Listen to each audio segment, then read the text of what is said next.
Hello, everybody. Welcome to another brand new episode of the Geek Buddies. Hey! Well, we are back again another week to talk about the best geek news stories happening in the world of entertainment. We're excited to do so. So much to get into. Can't wait to do that. And also, we've got a little bit of, how can we say this? A little bit of a tribute in our main topic today for sure. And for those of you who are new, thank you so much for joining us for the first time. For those of you who have come back every week, thank you so much for staying on the Geek Buddies train. We keep building, keep bringing more and more people onto it, and we can't thank you all enough. Let's introduce ourselves. I am the Outlaw John Rocha, writer, producer, and host here on the Outlaw Nation. Joined to my right or left, Michael Vogel, writer and producer of animated TV shows and movies. and on the end over there, This is Shannon Mcclung. I'm an animation writer and a television actor where you may have seen me on Brooklyn Nine-Nine, The Goldbergs, and Silicon Valley. Woo, and we got so much to get into, boys. So much happening. You know, things are starting to ramp up. I mean, this is traditionally when we'd start to look at the summer season coming here in 2021, and it certainly feels that way, whether streaming or in the theaters, especially after the great performance of Godzilla vs. Kong. We're starting to hear about some more movies being moved up, some movies being moved back to take advantage of these theaters opening, and we're going to get into some of that certainly here. The way the show works is each of us takes one geek news item, then we take a bit of a break and jump into our main topic, and our main topic today, as I mentioned earlier, is a tribute to Arclight Cinemas and the Cinerama Dome. But I want to check in with you two gentlemen. How are you feeling? How are things as we're ramping up into April here and going already into May? How are you feeling? I'm feeling really good about entertainment. I'm on a clock today because I got my second shot this morning, and I'm probably going to pass out at any second. So I got to make it through Geek Buddies, and then I'm going to sleep for 24 hours. But yeah, no, I'm feeling great. But it's to your point. It does feel, because so many things got pushed back, because we are kind of rolling into summer, and a lot of the studios were assuming that this is when things were going to get better, because we are a lot of people are getting vaccinated, getting their first shot, getting their second shot. It really does feel like we're finally going to get summer movies and summer entertainment again. And between all the movies that are coming out, between theaters reopening, between all of the stuff that's out there, like you said, in streaming, like Falcon and Winter Soldier and Loki and all the things coming, like we actually we made it through our dry spell, and we have a lot to talk about. So it feels good. Shannon, how are you feeling as we're getting into the summer season here? Good. I got my first shot a week and a half ago. The next one's coming up in about 2.5 weeks, or another week and a half. I'm not sure, but yeah, I mean, I've been back to the movie theater once with Mr. Vogel and once with Mr. Rocha to a very exclusive screening. I love going to the movies. I love going to the movies. I mean, one of the first things that I did when the movie theaters were back open is I went and saw News of the World. Like, I had been thinking about watching it on premium video on demand, and movie theaters opened back up. That was one of the things that was still playing. I was like one of two people in the theater, and I just love being back in a movie theater. Outside of that, we've been so fortunate with streaming that we've had a lot of good stuff to take in, a lot of good stuff to talk about. It'll be interesting to see once the theaters are fully back open with all the stuff that we have on streaming, if we're actually going to have time to work. Good point. But right now, I definitely can't complain. Universal is opening back up officially on Friday. I will be performing at the annual pass holder preview tomorrow. It's going to be interesting. We'll see what happens. Whew. Oof. Well, let's get into our stuff for sure. Yeah, we are around the corner. I got my shot yesterday, so in the process as well. All three Geek Buddies, one finished the process, the other two in the process, hopefully to finish for sure. And we'll see if Mike passes out by the end of the show. Let's get into our things here. By the end of this, I'm going to be like, I remember one time at the Cinerama Dome. Flibber flabber. Flibber. We'll see. All right, we'll start with me, I think, with the trailer. Speaking of the summer movie season around the corner, we got two awesome trailers back-to-back just before we started recording today. Yesterday, Day of the Dead dropped, and this morning, a new Fast 9 trailer dropped. Two movies that a lot of people are looking forward to. Feel like summer tentpole movies. Certainly, Army of the Dead, rather, coming after Zack Snyder's successful reissue of his version of Justice League, I would say, overall. So people are excited to see this new trailer really focused on Dave Bautista. And I'll tell you, one of the things that struck me as I was watching this trailer, of course, we'll get your thoughts as well, Mike and Shannon, is I felt like I forgot that Dave Bautista was ever a wrestler. For just a little bit through the trailer, it occurred to me that I am mentally transitioning out of this idea that Dave was ever a wrestler and really starting to see him as an actor, as an action star, as a guy that can lead a blockbuster film like this. And it looked fantastic. We'll jump into Fast 9 after this, but what did you guys think of the Army of the Dead trailer first? Go for it, Mike. Shannon? Yeah. Oh, I loved it. I loved that trailer. I thought it was great. I have a problem with fast zombies. They freak me out. Yeah. Like, I like my zombies slow and shuffling. I can handle slow and shuffling. I know what to do with it. I've gone through zombie training. I've watched enough movies and TV shows that if the zombies are a shuffling, I feel like I have time to respond. Anytime there's fast zombies, I get very uncomfortable. But yeah, look, this was it was such a Zack Snyder trailer, and I don't say that in a negative way. It's shot beautifully. It's got the perfect song to it. It is the music video of movie trailers, and it's done really, really well. As we've talked about Zack Snyder, despite my issues with some of his more super heroic choices in his career, I love the Dawn of the Dead remake, which is where he really kind of got his start, kind of came on the scene, and he knows how to do a really fun zombie movie, and this is a zombie movie on zombie steroids. It feels like the next step in zombie movies. We've seen so much between Walking Dead and every version of Night of the Living Dead and everything else. Like, we've seen enough zombie movies that just having the outbreak isn't enough. So now we have the heist during the outbreak. Right. And it looks great. Zombies that are organized, also big no-no for me, freak me out. Also zombie tigers. But Tig Notaro is probably my favorite part of the trailer. Because Tig Notaro's like, well, I'm going to come in and replace a problematic person, and you're going to splice me into that, and people are going to lose their shit. And I was one of the people that lost my shit because I think she's awesome. Absolutely. Yeah, you mentioned the cast, Mike. That's a great point. Shannon, Ana de la Reguera is in this thing. We know her from Nacho Libre. Hiroki Sanada, who was in Avengers Endgame, but also in The Last Samurai. Garrett Dillahunt, we mentioned Dave Bautista, Ella Purnell, a lot of it, Tig Notaro, Omar Hardwick, Matthias Schweighöfer. This is a good cast of names, not big names. And maybe once you get past Dave Bautista, not too big names, but names that you could tell from the trailer are really going to flesh this thing out, give the right appropriate amount of shock and horror and also jokes. What did you think overall as you were watching this one? Well, it seems like they definitely got the right people for the roles. I mean, Dave Bautista, he is your name in it. And he's the name maybe above the title. But the other actors that they have, they might not be above the title, but these are people who have a wealth of experience. Yeah. And I think that's a really, really good sign. And to the Dave Bautista of it all, like I was not a wrestling fan. So when he came on the scene, like I was introduced to him through Guardians, and then watching him in the Blade Runner sequel, which I was not a fan of that movie, but I really liked his performance. There's just this quiet gravitas that he has that it's almost like you take that character he played in Blade Runner, was it 2049, and then put him in this, and he's just a really, really interesting guy to watch because he's huge. I mean, even without anyone on to compare him to on the screen, the guy is enormous. But when there's actually something behind those eyes, like it really reads through to the audience. And it definitely was a Zack Snyder trailer. Like the first trailer, to me, that was the Zack Snyder movie that I didn't want to see. That was just like, and everything is awesome and badass. And this one was a little more like, oh, this is an interesting story. And again, outside of The Walking Dead and a few movies here and there, I'm not a huge zombie guy. But seeing like, oh, so they can, one, they're fast. They can communicate.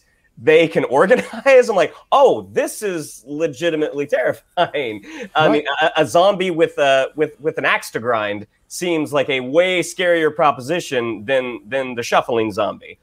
So yeah, I mean, the only issue that I personally have is like, this is something I would like to see on a big screen. But I'm certainly happy to watch it at home on Netflix. Well, most theaters are open in LA, and we'll see if they start to kind of approach the possibility of dropping these in the theater. Certainly they didn't do Justice League in the theater for a number of reasons, I'm sure, but this is a first run movie. So there's a possibility that they could do exclusive screenings in certain cities for people to enjoy. Certainly I would love to see this in an IMAX. If they even shot it in IMAX, we shall see. But we're a little over a month away. May 21st is when this thing is dropping. I'm hoping that I can shake my Netflix contacts hard enough to get an early screening of this and see it, because I am super excited to see this thing. And I love I love what you're bringing up, Mike, because the zombie tiger, that's the icing on the cake right there. That's the cherry rather on top of the cake.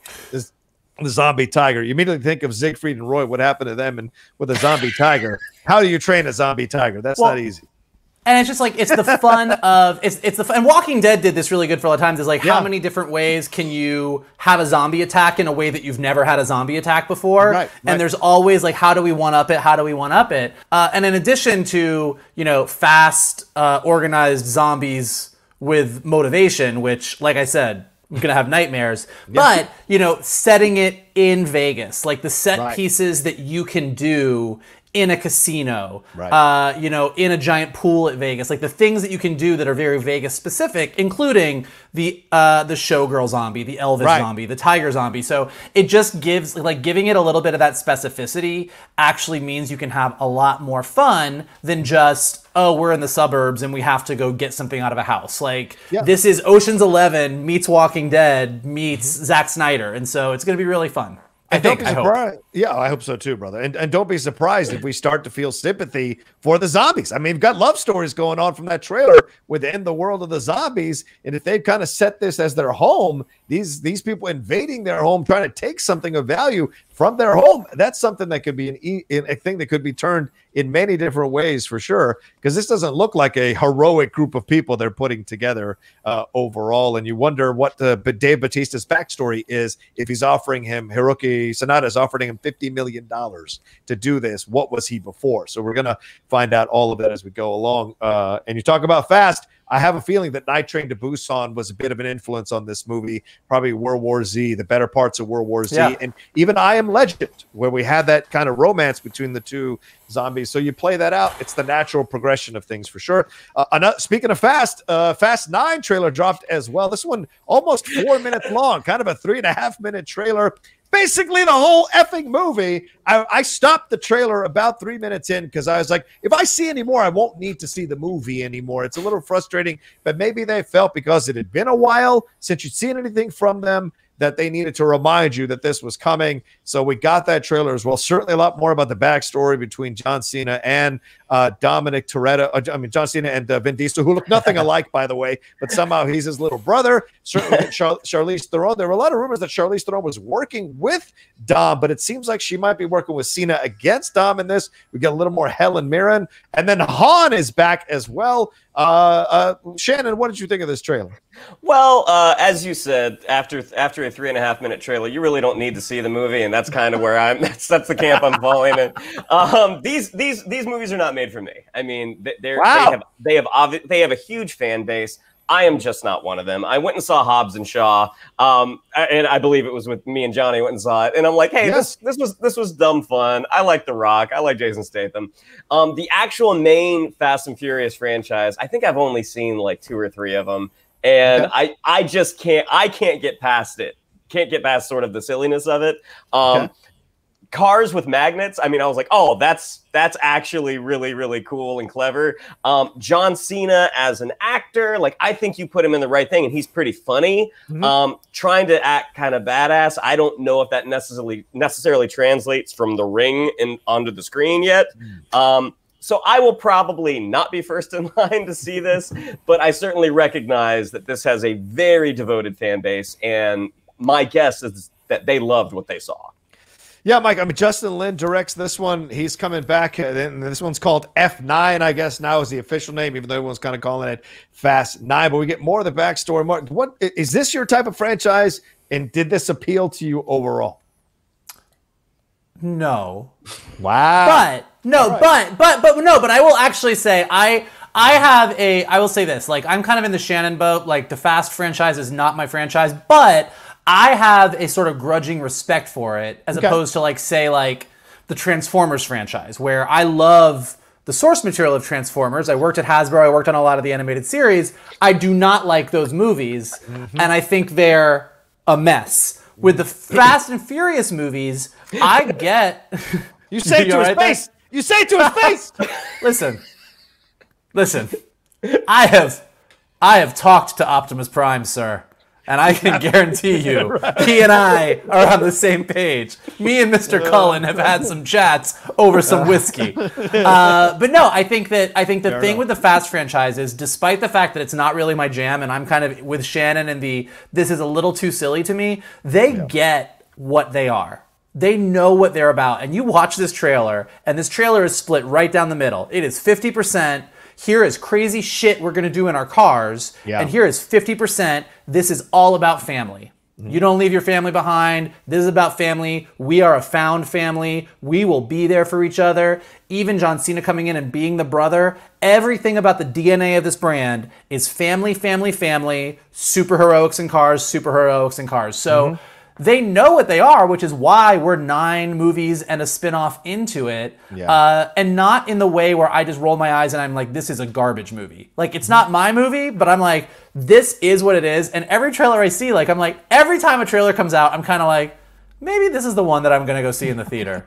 maybe I'll go finally see this one. And now that we're out of a pandemic, maybe it's time for me to finally go see a Fast and a Furious movie in a theater. We'll see. I'll keep you posted, but don't expect too much from my response to it when I see it. All right, fair enough. Well, I'm looking forward to it. My only issue with the trailer is that it showed too much of the movie. That's my only issue.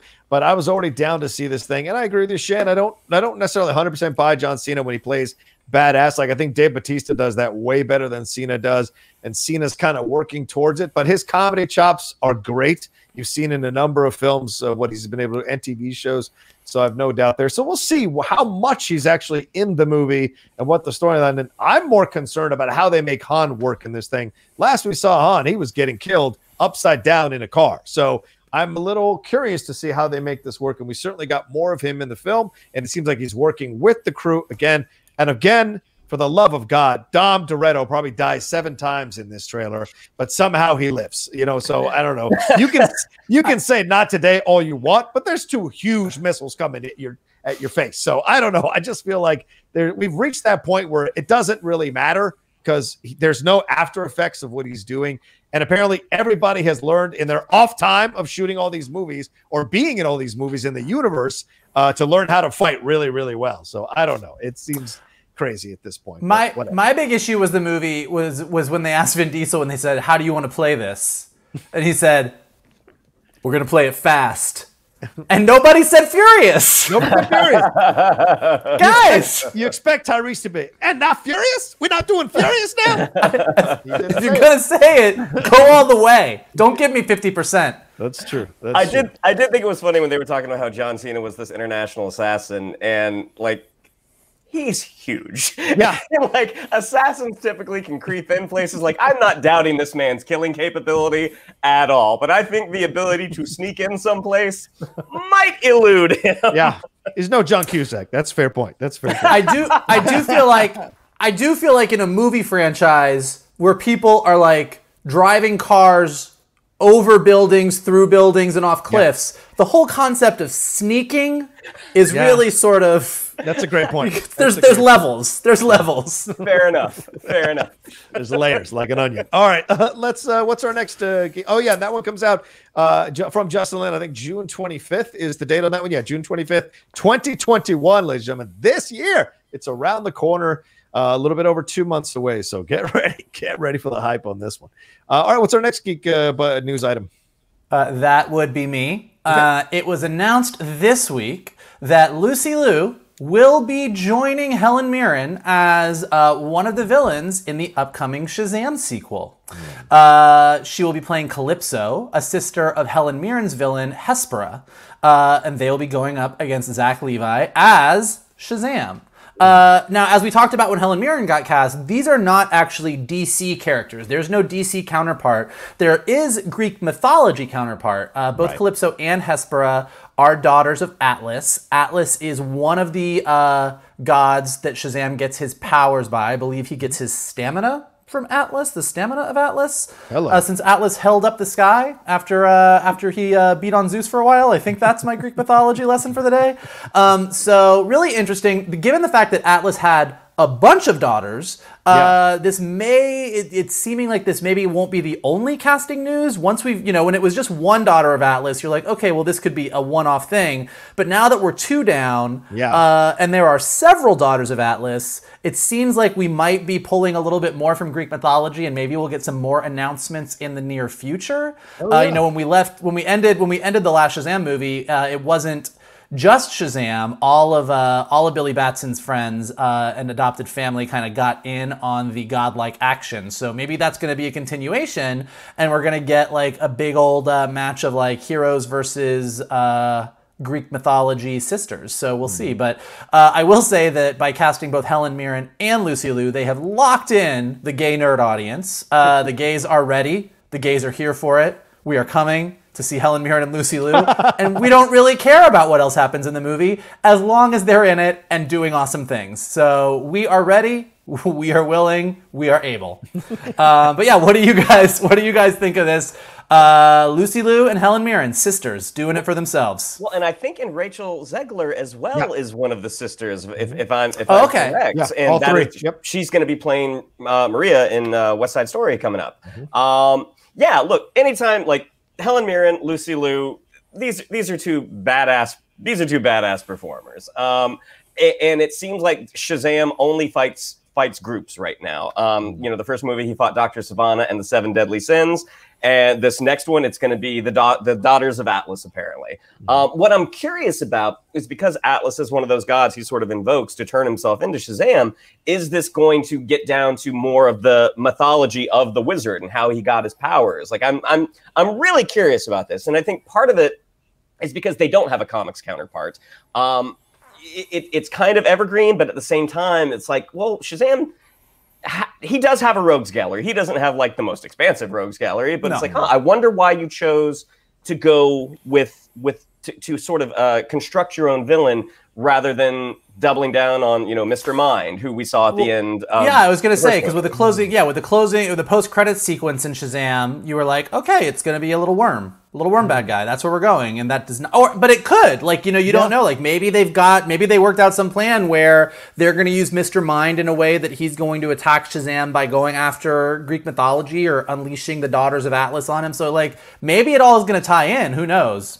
Yeah, I mean, the way I look at this thing, too, is that, look, how is Wonder Woman not involved in this, right? Gods and all this. This could be a kind of subtle way or a deft way of connecting some of the properties that they're going to have moving forward. Doesn't mean it's necessarily an overwhelmingly shared universe, but certainly some pieces could connect. Some pieces could have, something to do with this. Certainly Black Adam's going to have some connection to this, of course, because that's the universe. But are they going to extend out to Wonder Woman? What are we going to see? Is that going to be a part of this thing with all these gods and mythology and stuff in the back here? I wonder. But I like the trailer. I'm sorry. I like the casting decision here. Obviously, we saw Helen Mirren in the Fast 9 trailer, so that lady still got it in so many ways. But Lucy Liu is someone that is really, how can I say this? She's selective about what she does, right? And so she was great at everything she gets added to. Like, I've never not enjoyed a Lucy Liu performance. Are the movies or the TV shows any good? That's a separate conversation. But I've always enjoyed Lucy Liu whenever she's added. No matter how small or big the role is, she's always good. People still talk about her from Charlie's Angels, small parts like in Lucky Number 11, but also Elementary. She's fantastic. She was fantastic in Elementary. Kill Bill, right? Or Anishi. I would argue second favorite character, at times favorite character for some people out of that whole Kill Bill 2 movies. So I love this, that they're part of this, and we'll see. And they bring a good badassery and a good idea of comedy. So they're going to be able to play those comedic moments without sacrificing the stakes or being awkward or clumsy or eliciting groans from the audience. And that's a positive. So overall, I think this is a very smart move to add this kind of badassery to the franchise. You do really. It's a good point though about Wonder Woman. I mean, Wonder Woman in the Wonder Woman movies, between those and what we just saw in Zack Snyder's 4-Hour Justice League, like the Greek gods are pretty prominent. I mean, that's they take a pretty central role, as they do in the more modern Wonder Woman comics as well. So Greek mythology is definitely her jam. And so when Billy Batson kind of got his powers from the wizard, and they're sort of peripherally tied to the gods, it felt like there was more of a separation. But once you're bringing in the Daughters of Atlas as a villain, it's kind of like, well, yeah, you probably want Diana to show up and give you a little bit of a, like, let me tell you about my family kind of thing. So I don't, obviously we haven't heard any rumors that she's going to be in it. It would be great if she was. I mean, that's the kind of stuff that I think people would lose their shit about if she did show up. So we'll see, but that would be awesome. Yeah, well, great. And then Superman, in essence, is a god himself, and he showed up in Shazam, not his face, but certainly the rest of his body in that scene in the cafeteria. All right, the stunt double did great work. He did fantastic work. Somebody get Bernie in here. Bernie, put that on. Stand right there. Bernie the stunt double. Bernie the bodybuilder. That's the first new series from the Geek Buddies. Bernie the stunt double. All right, where are we?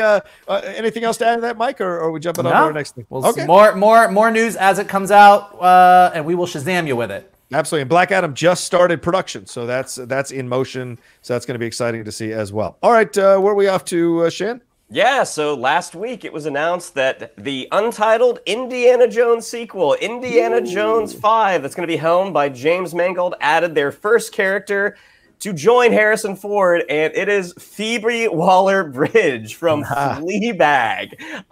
So this is a movie that I'm really kind of struggling with, because Kingdom of the Crystal Skull turned out so not great for me. Harrison Ford is almost 80. At this point, like Indiana Jones was born in 1899. At this point, if they're following Harrison Ford's age, like the movie's going to be in the 70s. So I'm kind of like, I don't know what this movie is. Like, obviously James Mangold, to give a character sort of a swan song, like he's coming off Logan, which is a fantastic movie. Yeah. But I've really been struggling with how to feel about Indiana Jones 5.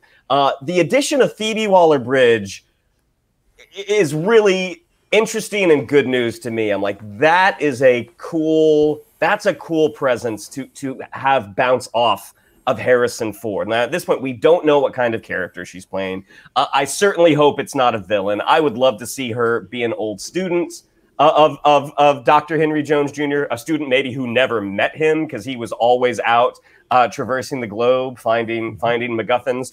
But just the fact that also Phoebe Waller-Bridge is a very successful writer. I mean, she was what was the BBC show with Sandra Oh? The name is Crashing. Oh, you're talking about Fleabag. Killing Eve. Oh, Killing Eve. Right, she was the head writer on Killing Eve for the first season. She wrote first season. Yeah. So, I mean, the idea that she's going to be in there, I mean, of the litany of issues that I had with the fourth Indiana Jones movie, it just wasn't kind of the snappiest interactions between Harrison Ford and Shia LaBeouf. The addition of Phoebe Waller-Bridge, I think, provides a lot of really cool opportunities for what the story could be.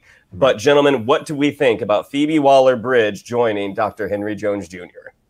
Mikey, what do you think? I'm kind of in the Shannon boat. Like, I'm in the place with Phoebe Waller-Bridge right now where you could tell me she's in every movie that's coming out in the next year, and I'd be like, cool. And I know, with any actor or actress or person, like, that never lasts. Eventually, you're going to be like, okay, I think we had enough. But I have not had enough of Phoebe Waller-Bridge yet. I think she's great.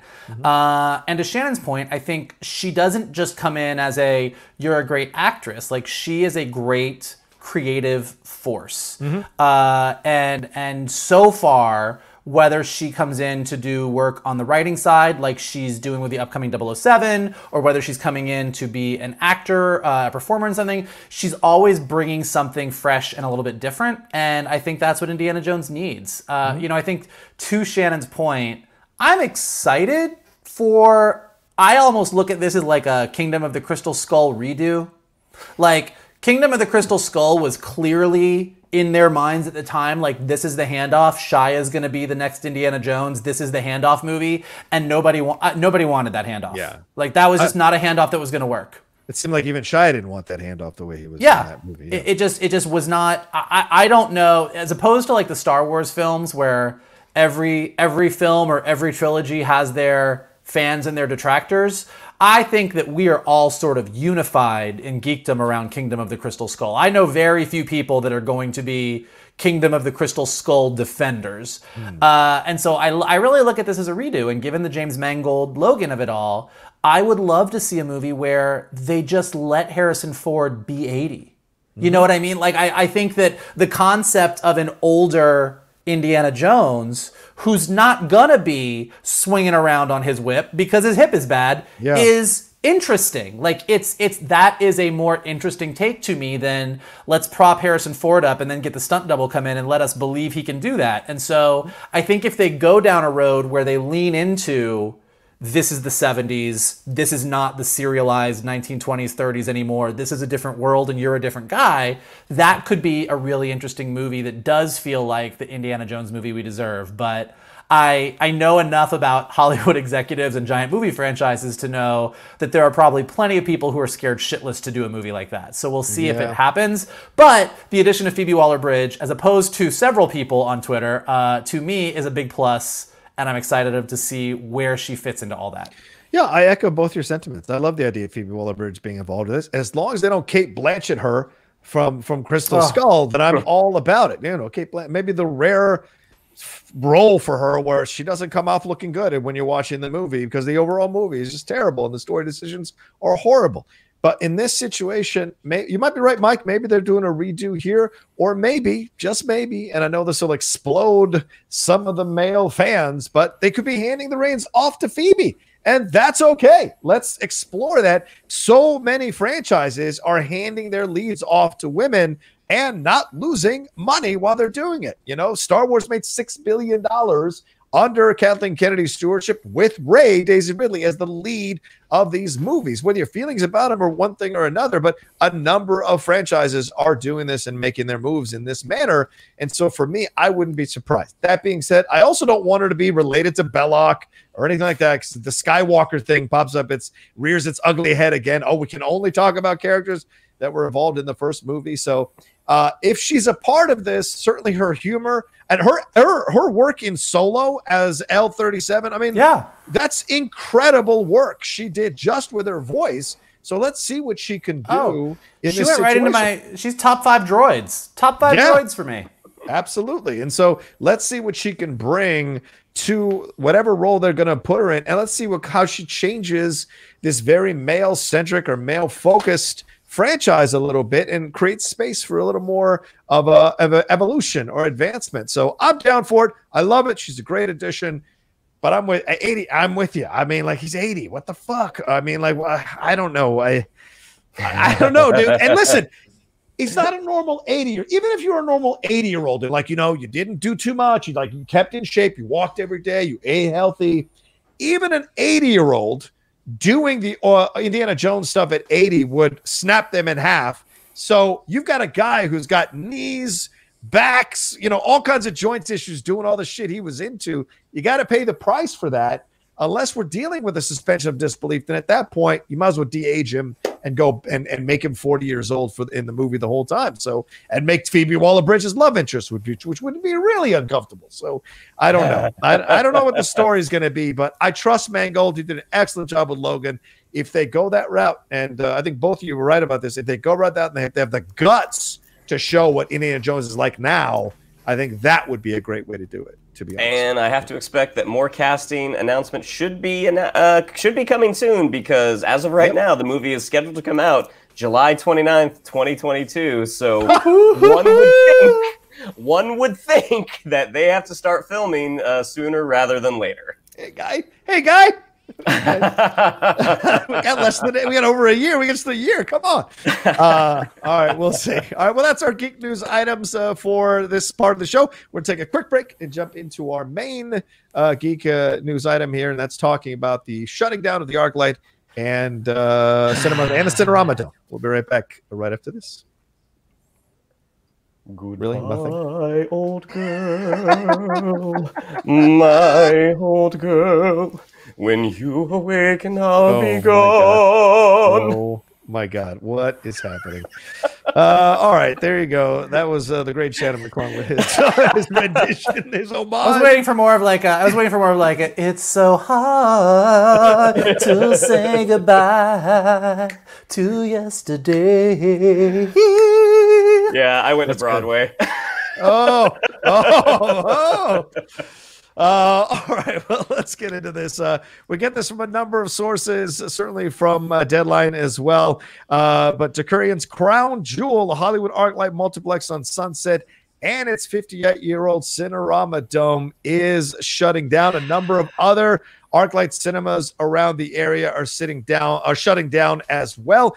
Even the new one that opened in Culver City, we found out from the article, it's $181,600 in arrears for missed rent. It would have to pay that rent just to be able to open or work out a deal. And right now, there's not that money. They laid off their entire staff at a number of these Arclight cinemas. But for the three of us, this has been a place that we remember when it opened. We went to see movies here. We remember when the Cinerama Dome reopened and got to see so many incredible films here.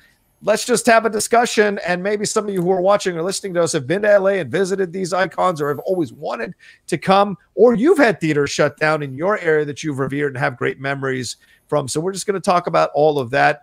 Let's go with you, Michael. What was your reaction when you heard the news? What's the first thing that kind of popped into your head overall? Well, I mean, yeah, like you're saying, like, I mean, this is very Hollywood specific news, the Pacific theaters and Arclight's closing, but like, this is sort of this is what's going to happen now. Now that we're, as we were saying before, the good part of things is the entertainment industry is coming back. Movie theaters, some are reopening. Everyone's getting vaccinated. Yeah. But whether it be bars, restaurants, stores, movie theaters, we're now also going to see the things that just didn't make it after the past, year plus that we had. And I don't think anybody in Hollywood was expecting that the Arclight would be one of them because it is such a mainstay of Hollywood. Like, if you don't know, the Arclight and the Cinerama Dome, which is located on Sunset and Vine in Los Angeles, in Hollywood, like, this is the place that everyone who makes movies goes to see the movies. Yep. Going to the Arclight, walking into that lobby, looking up at the giant screen that looked like airport arrivals gates for the movie times, having the restaurant right there, the bar downstairs, the bar upstairs. Like, if you went there on a Friday and Saturday night, you saw like everybody. You ran into people you knew, you saw people working in the industry, you saw celebrities going to see movies with their families and their boyfriends and girlfriends. And it was just sort of it was the nicest place that you could go to see a movie. So yeah, it's devastating news. Like, literally, you just watched it spread across social media. Even in the Hollywood Reporter, some of the quotes they had were, John Chu wrote, "Sad news. I love this theater. I had my first premiere for Step Up 2 in the streets. I snuck out of the movie early so I could cut a piece off the red carpet and keep it. It sits in my desk. This is really, really hard." Moonlight director Barry Jenkins just wrote, "Fuck." Even Ryan Johnson was like, "Well, this sucks. Every single person who worked at the Arclight loved movies and you felt it. Sending love to every usher, manager, and projectionist who rocked that blue shirt and made it such a special place." Blue shirt, though. Blue shirt? It's a blue shirt. I changed my Facebook status. I still think it's like a purpley blue, but whatever. It's a blue shirt. It's fine. I just want to jump in here real quick because Vogel sent a text to myself and our friend Sarah with two colors on the side. One was royal blue, one was purple, and it had a guy, an Arclight usher in the middle, and he said, "Look, it's in between." It's like, no, that is navy blue. Navy blue is not in between royal blue and purple. I went to art school. That was not navy blue. Might be blue. It's not navy blue.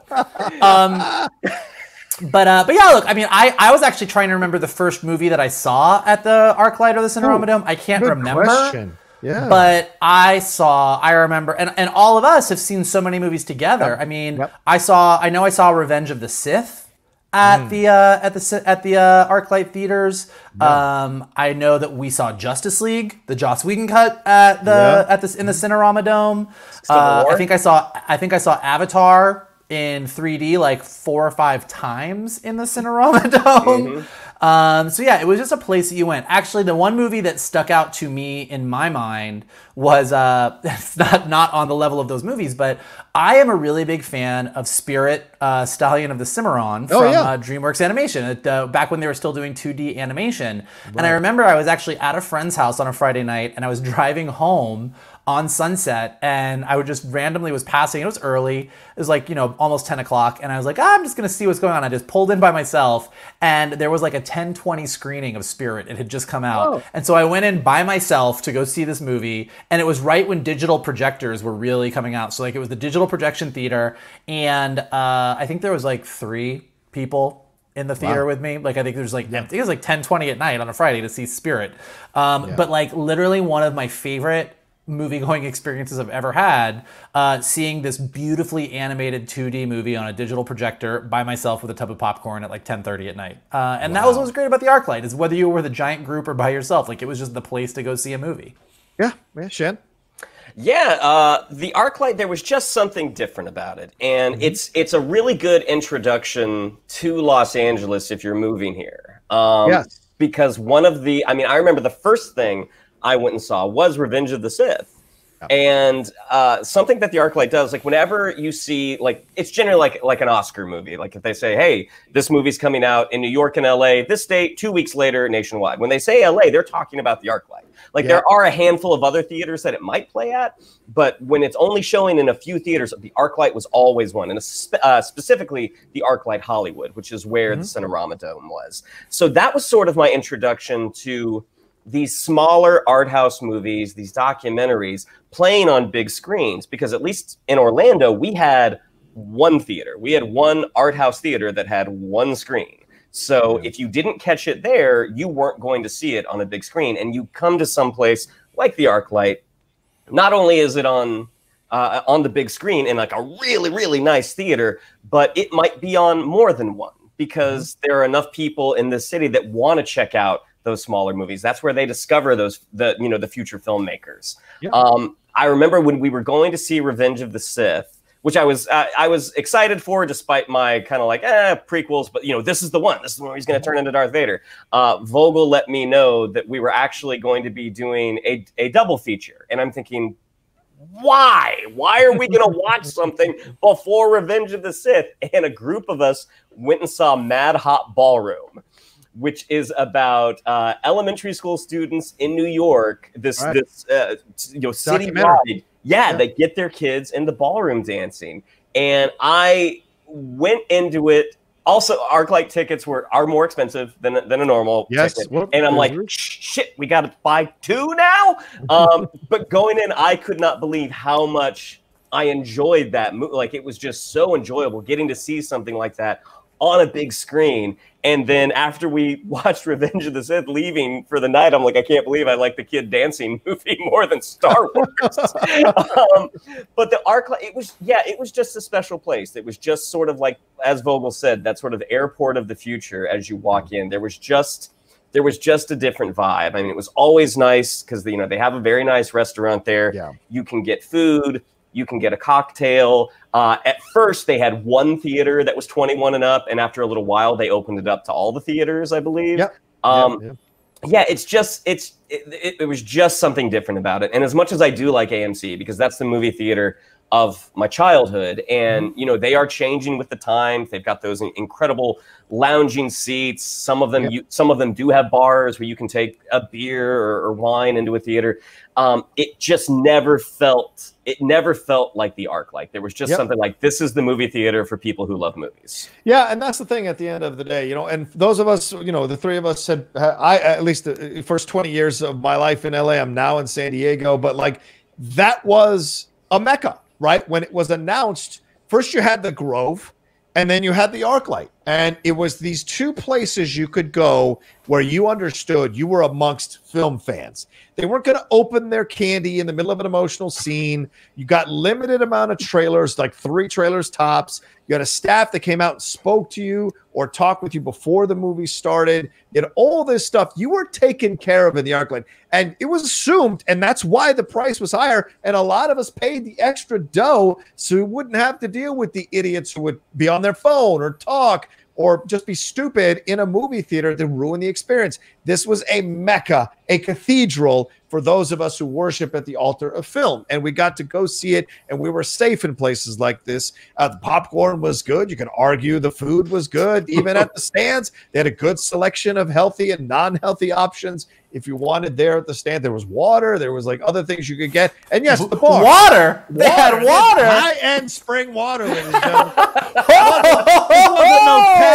This wasn't no tap shit you get at the AMC. This was high-end water. But no, you also had the great restaurant. You know, many times the 3 of us would sit there and have food before we rolled in, or our whole crew would sit there and have drinks and food before we rolled in deep into a movie. But overall, as Michael said, you could go by yourself and it was fine. Sit on the end, enjoy yourself, sit in the middle by yourself and enjoy it. You knew you were amongst fellow film lovers, fellow film nerds. And when the Grove kind of went the way it went now, which is nowhere near where it was before, the Arclight became the one place you could go to, and the Cinerama Dome by extension. And so many people like me who came to LA to pursue their dreams of film or TV or what have you, the Cinerama Dome had that history. You know, it was constructed in 1963. There was a huge star-studded gala there for it with Buddy Hackett, Spencer Tracy, Mickey Rooney, Stanley Kramer had his premiere there. It's a mad, mad, mad, mad world in 70 millimeter. And it's the only concrete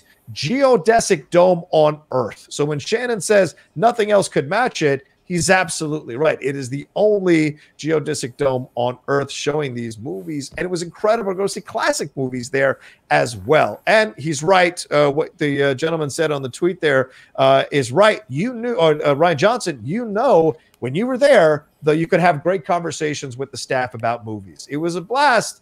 And the fact that it might be shutting down fully and permanently is truly a sad day in our lives, you know. Mikey, I'm sorry, you were going to say a couple things? This is one of the things that I always think of this when we're at the Arclight, or when we were at the Arclight. My mom always used to say this. I'm sure everyone's mom says this, but like, you know, don't say anything mean about somebody out in public because you never know who's listening. And so like growing up in Gainesville, Florida, if you were like, oh man, that movie sucked. Like, I'm not overly worried that someone in Gainesville, Florida is going to be like, you know, I worked on that movie. But there's been more than one time when we have gotten out of a movie at the Arclight and we've all gone and gotten a drink at the bar after, where we were all just kind of loudly talking about what we liked and didn't like, where I looked around and realized that there was, whether it was an actor or a director or a producer that you knew or somebody, you'd be like, maybe this is not the best place to rip this movie apart. So every time I went there, I always thought of that. Yeah, like, what do you guys think is going to happen? I mean, like, look, like we said, it's like the Arclight theaters and Pacific theaters, but that's a giant theater space. Pacific theaters at the Grove, that's a giant movie theater space. Like, so what do we think is going to happen to these spaces? Like, do you think someone's going to come in and like, what's going to... Yeah, I mean, all these... So go ahead. Go ahead, John. Go ahead. I was just saying real quick, all these celebrities who are crying about it in the theater, in Twitter, listen, you motherfuckers can set aside a few $1 million combined and buy this thing, put it in charge of, you know, find somebody to run it. Like, you can run your production company. You can find somebody to run this, pay off the rent, get it back going, because you want to see your films screened in the best possible ways. Well, put your money where your mouth is. I know that if I had $125 million sitting in the bank, I would absolutely set aside $1 million because of what that means, what that place has done and meant to me in my life, and passing it forward or paying it forward to other people, other generations who are going to come to LA and appreciate films, other filmmakers who are going to come to LA, make their movies and have them be screened there. Our friend Kay Cannon with Blockers, with Sorry You Blue, like, that was a great night having our friends screen their movie right there for for friends and fans to watch and enjoy. So that's what I would say. But Shannon, I'm sorry, what were you going to say? Yeah, I just want to say I want to remember this moment Yes. So that when you make the big bucks, I want to remember how free you were with your $1 million when I come asking for a loan. I can't take it with me, Mikey. Please. I'm going to ask you for the loan. Please. Go ahead, Shannon. I think, with the Americana, which is another big kind of the Grove type mall out here, like that was a Pacific Theater as well. I mean, I have to think that AMC would probably jump on that opportunity to be in the other two big malls outside of Century City. That I don't think those will sit empty. As for the as far as the Arclight, I mean, there are other sort of higher end premium theaters. Like you have the Alamo Drafthouse. That is certainly a possibility for Arclight Hollywood. Like I believe they already have one in downtown. There's also the iPic, which there's one in Pasadena. There's one over by UCLA. Let me check on that because I think the Pasadena one closed down. Oh yeah. So keep going. But there's also, I mean, Netflix recently purchased the Egyptian Theater, which is near the Cinerama Dome in Hollywood, and so there's also the possibility that some studio, or Disney owns the El Capitan in Hollywood as well. Like there's the possibility that some studios or some of the streaming services, whether it be Amazon or whoever, might also hop in and have these places where they could have big premieres for the things that are going to be on streaming, but also run a movie theater. And depending on how you feel about that, even when Netflix purchased the Egyptian, there was a lot of, is this a good thing or a bad thing? But at least thus far, from what Netflix is saying, like it's actually going to be a bonus for the Egyptian and allow them to do more things and show more independent things as well. So, I mean, there's definitely a possibility there as well. I would love it if Netflix bought that Hollywood location, and that's where they would premiere. That's where they would premiere Army of the Dead. That's where they would premiere some of their big documentaries or even some of their series if they were going to screen like the first 2 or 3 episodes for critics. I know a lot of folks on Twitter reached out to Quentin Tarantino. He owns a theater. It's in Los Feliz, right? But he also owned the New Beverly as well. He bought that. That's the one I'm thinking. The New Beverly. That he does own a movie theater. Now, obviously, to buy the Arclight, it would be a much larger investment than the New Beverly, and the New Beverly is a smaller theater. I mean, the Arclight that's 14 screens, not including the Cinerama Dome, which is enormous. But as John said, one would hope all of these sort of upper echelon filmmakers would put their money where their mouth is and be like, you know what, DreamWorks didn't necessarily work out as a studio.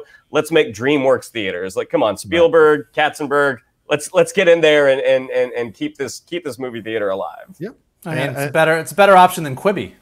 Katzenberg. Katzenberg's out now. Nice. He's out. You know what? He was going to do it, Mike, till he heard you say that. The iPic is still open in Pasadena. This is my mistake, but they had shut down some of their theaters for a little while. Now they're reopening with new health measures.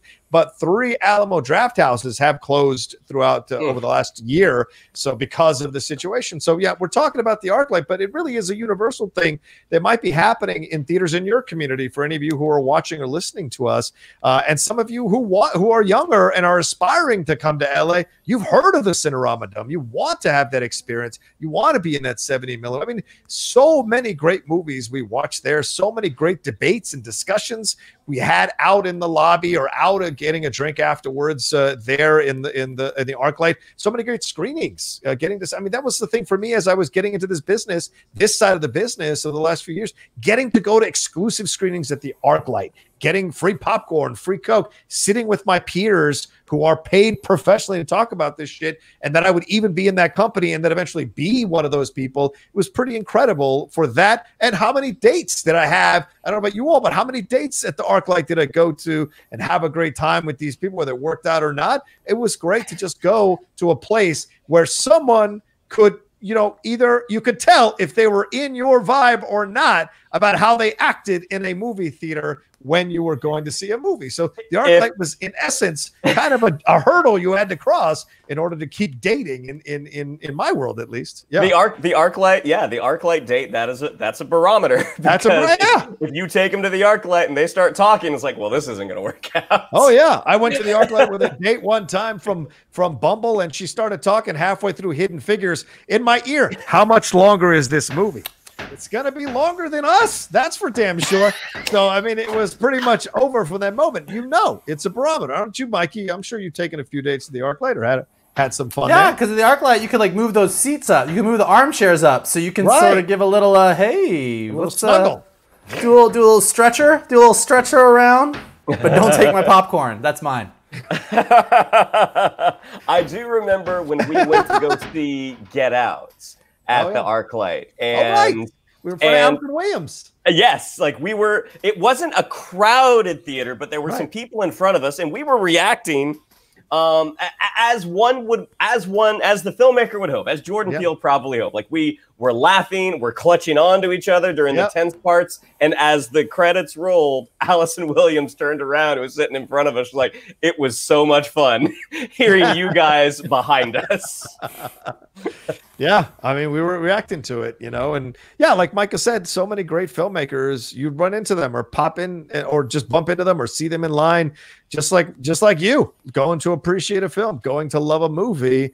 Because as much as we, the convenience of screening stuff now at our homes, even the great ones love going to a movie theater and enjoying them. Certainly Christopher Nolan is a legend for testing his movies out in the Cinerama Dome. He would go and sit down by himself and watch these and like have notes afterwards about what they need to do with the audio for his movies to screen them there. So a lot of people understanding it is the mecca of movie theaters. I imagine, Mike, your question, I think somebody's got to come around and at some point and buy this up, and it's just too valuable of a commodity. And now that theaters are reopening, they're going to recoup their money, I imagine.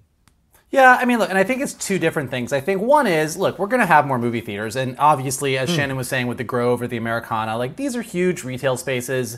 Someone is going to come in and snatch up those movie theaters. True. I think with the Arclight and the Cinerama Dome, it really is the fact that the Cinerama Dome isn't just a cool place to go see movies, even though it is. And it's not a cool place to see celebrities, even though it is.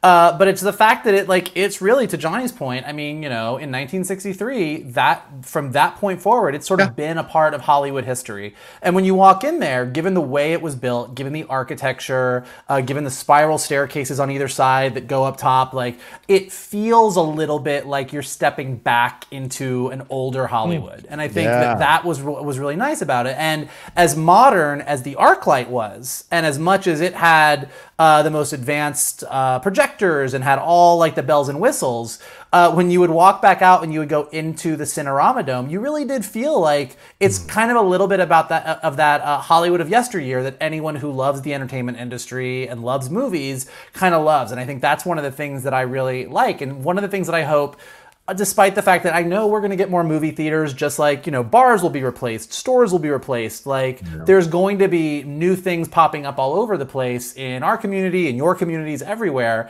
But the Cinerama Dome is such a specific part of Hollywood history that I hope somebody comes in and does something really cool with it. Yeah, 1,000% agree. All right, so we'll see what happens for sure, and we keep our eyes up, keep our ears open, and hopefully we hear about a conglomerate coming together and purchasing these movies in theaters and opening back up again to show movies and show them in the same atmosphere with the same point of view, the same approach to it. You'd love to see that for sure. So we shall see if that ends up. Maybe Geek Buddies Inc. Ooh, I like the idea of Geek Buddies Inc. We have $25. Is there something in this hand? Anyway, all right. So we'll see what happens for sure. But thank you all so much for watching this episode of the Geek Buddies. Always appreciate you all watching us and downloading the podcast version of the show. It is available in case you guys just have only discovered us on YouTube. You can always listen to the show or listen back to the show on our Geek Buddies podcast feed. Wherever you download podcasts, just look for the Geek Buddies. You can download it there. Shannon, what do we have to tell them? Yeah, if you'd like to follow us on social media, on Twitter, it's @geek_buddies, on Instagram, @the_geek_buddies. If you'd like to follow me on social media, on Twitter, it's @Shannon_Mcclung, on Instagram, @Shannon the Geek Buddy. If you would like to follow Mr. Vogel, it is @MKToon. If you would like to follow Mr. Rocha, it is @The Rocha Says. Mikey? And look, you know what? No matter whether you like seeing your movies in fancy movie theaters or in the comfort of your own living room, we are here to give you all the latest geek news. And to continue doing that, there's a couple things that you can do for us, like this post. Subscribe to Johnny's Outlaw Nation page where you can check out all kinds of awesome content, geek and otherwise.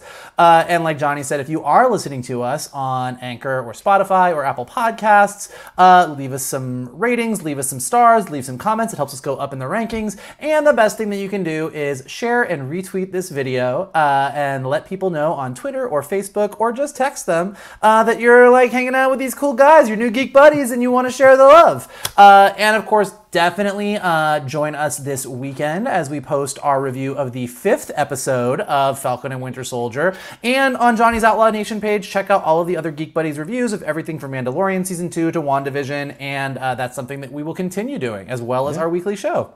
Absolutely. Bad Batch reviews coming soon as well. As soon as Falcon and Winter Soldier is done, we're jumping into that, and then to Loki. And for those of you who may not know, Bad Batch will see the return of Laura Kelly as our fourth for those reviews, and we're getting Emma Fyffe to come back for Loki as well. So a lot of fun there. We're looking forward to reviewing both those projects with those two wonderfully intelligent ladies. All right, thank you all so much for joining us here, and we'll talk to you next time on another brand new episode of the Geek Buddies!